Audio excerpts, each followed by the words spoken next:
পরে করছে যে হাজির কথা হয় না, কথা ঠিকঠাক হয়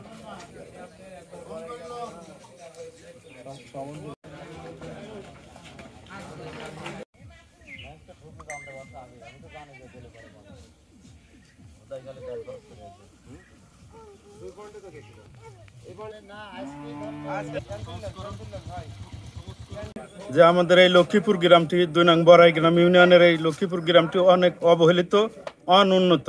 আমরা দীর্ঘদিন প্রায় তো এমপি সাহেব অধ্যাপক আব্দুল কুদ্দুসকে অনুরোধ করার পরে উনি মাত্র ২ মাস আগে এই রাস্তাটি করে দিয়েছেন।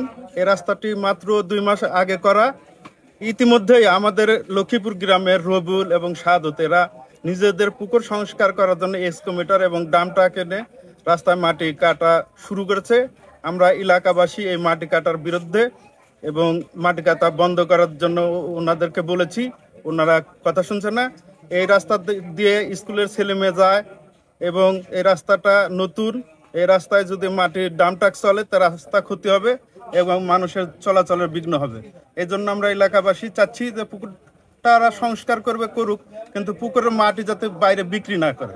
এরা মাটি বিক্রি করার জন্য এক্সকাভেটর এবং ডাম ট্রাক এনেছে, এনে মাটি বিক্রয়ের প্রচেষ্টা লিপ্ত তারা। আমরা এলাকাবাসী এর বিরুদ্ধে আমরা আপনাদের মাধ্যমে, আপনারা জাতির বিবেক, আপনারা সাংবাদিক, আপনাদের মাধ্যমে আমরা জানাচ্ছি যাতে মাটি কাটা বন্ধ থাকে, পুকুর সংস্কার করবে, পুকুরের মাটি যাতে পুকুরের পাড় তৈরি করুক, এতে কোনো সমস্যা নেই।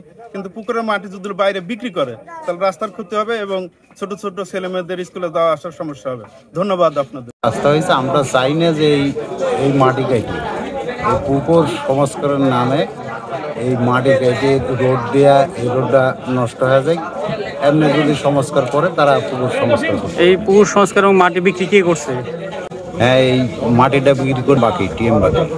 এই রাস্তাটা কয়েকদিন হলে হয়েছে, মাত্র 2 মাস। এই রাস্তায় আমরা জনগণ চলি, ছেলে মেয়ে স্কুলে যায়, অনেকেই চলাফেরা করে, বৃদ্ধ যুবক ছোট বড় সবাই চলি। কিন্তু এই রাস্তাটা এখন এই বড় বড় গাড়ি যদি চলে মাটি বিক্রি হয় তাহলে এই রাস্তা নষ্ট হয়ে যাবে। এটা মাটি আমরা বিক্রি করতে দেওয়ার পক্ষে না, আমরা এই রাস্তা দিয়ে গাড়ি চলতে দেবো না, এই পক্ষে আমরা আছি।